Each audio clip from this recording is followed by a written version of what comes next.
창세기 원어강의 광맥을 캐러 가자 7번째 시간을 여러분들과 함께 은혜 가운데서 시작을 하도록 하겠습니다. 오늘은 아담과 하와는 무엇이 부족해서 이런 고민 안 해보셨습니까?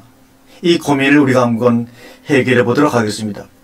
아담과 하와는 모든 것이 완벽하게 갖추어진 에덴 동산에서 무엇 때문에 부족을 느껴 하나님이 그토록 먹지 말라는 선악과를 다 먹었을까? 양식이 부족해서 그랬을까? 아니죠. 그렇다면 아담과 하와가 느낀 부족은 무엇이었을까?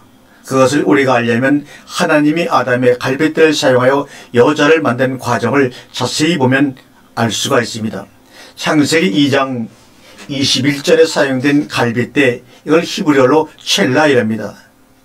그런데 신기한 것은 성경에서 첼라라는 말이 많이 사용되었지만 오직 창세기 2장 21절에서만 갈빗대로 번역이 되었지, 다른 성경의 모든 본문에서는 전혀 갈빗대하고 상상할 수 없는 다른 말로 번역이 되었습니다. 부족, 절름발이 등으로 번역되어 사용된 단어가 바로 갈빗대입니다.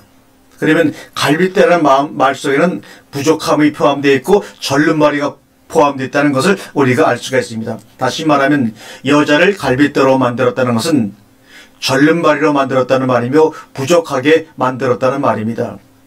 그 부족하게 만든 공간에 누가 들어가? 하나님이 들어가서 하나가 되어야 부족함이 없어지는 것입니다. 바로 이것을 얘기하기 위해서 여자를 특별히 갈빗대로 만들었다 하고 그 재료를 명확하게 성경은 명시해주고 있는 것입니다. 갈빗대를 빼어낸 그 자리를 하나님이 살로 채우셨다고 했는데 그 살이라는 것은 히브리어로 바사르이랍니다. 이 바사르라는 말은 원래 기쁜 소식을 말합니다. 다시 말하면 갈빗대를 빼어낸 그 자리를 기쁜 소식으로 채우신다는 것입니다. 여기서 채운다는 샤가르가 완료형이 아니라 미래 완료형으로 사용되었다는 것이 특이한 점입니다. 언젠가 완료가 되는 그 미래 완료형으로 하나님이 기쁜 소식으로 갈빗대를 빼어낸 그 빈자리를 채운다는 소식입니다.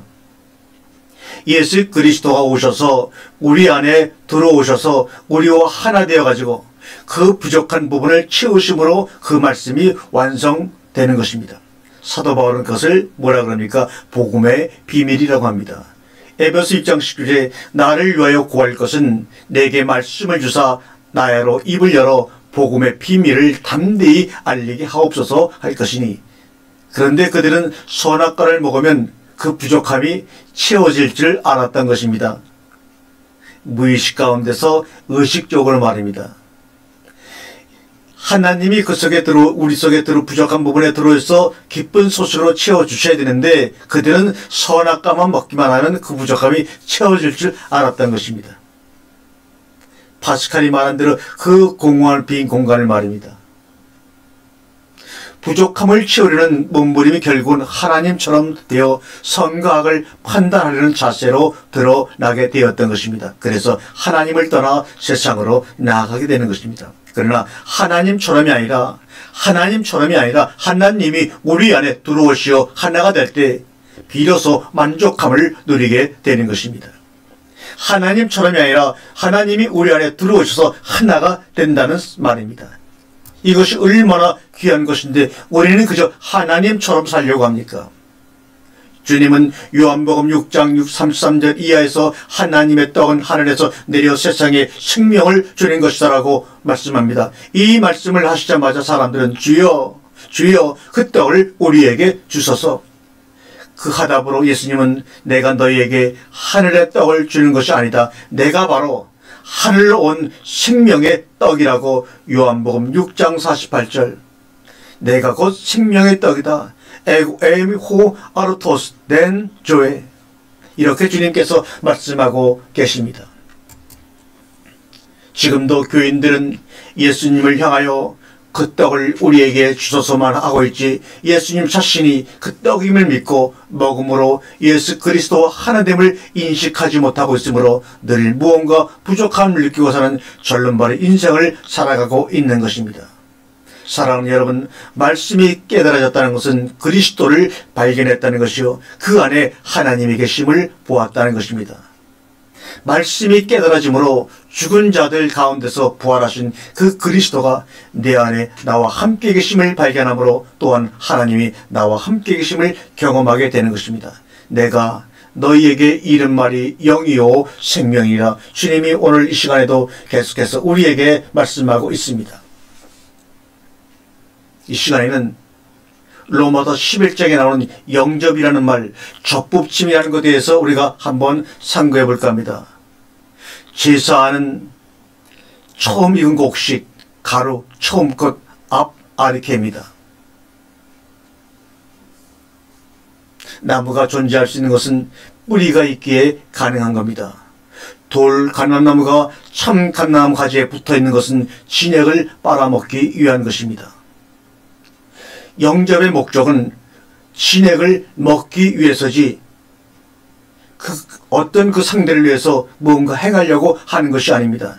가지는 그대로 돌 감람나무인데 참 감람나무의 진액을 먹고 참 감람나무의 열매를 맺는 겁니다. 현 기독교의 문제는 무엇이냐? 진액도 접붙임도 나무도 생각하지 않고 열매만 신경을 씁니다. 그러면서 이것을 사명이라 합니다. 하나님의 말씀도 없이 사명을 감당합니다. 과연 그럴 수 있을까요? 그럴 수 없는 것입니다.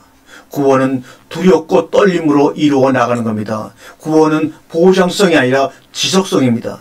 요한복음 15장 1절 2절에 내게 붙어있어, 내게 붙어있어. 이 말은 뭡니까? 영접하라는 말입니다. 다시 말하면 내가 네 안에, 네가 네 안에 있음을 주님께서 내게 붙어있으라는 말로 표현하신 것입니다. 에덴 동산의 생명나무가 포도나무로 오신 것입니다. 선악과 나무에 접붙여 있다가 이제는 포도나무에 접붙임을 당한 것이 바로 그리스도를 영접하는 것이고 구원받은 것입니다. 우리는 예수님이 십자가에 오셔서 돌아가셔서 우리 가운데 부활하기 전까지는 선악과 나무에 접붙임을 당하고 있다가 이제는 포도나무 생명나무에 접붙임을 당해 그 안에 있는 진액을 빨아먹는 자가 된 것입니다. 요한복음 15장 6절에 사람이 내 안에 거하지 않으면 가지처럼, 이 말은 무슨 말입니까? 잘라낸 원가지처럼 밖에 버려져 마르나니. 잘라낸 가지는 왜 죽습니까? 뿌리의 진액을 못 먹어서 죽습니다. 우리는 영의 말씀을 못 먹어서 느끼는 갈증을 느껴야 합니다.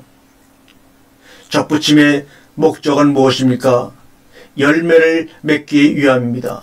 열매를 맺기 위해서 할 수 있는 일은 다른 것이 아닙니다. 진액을 열심히 먹는 것뿐입니다.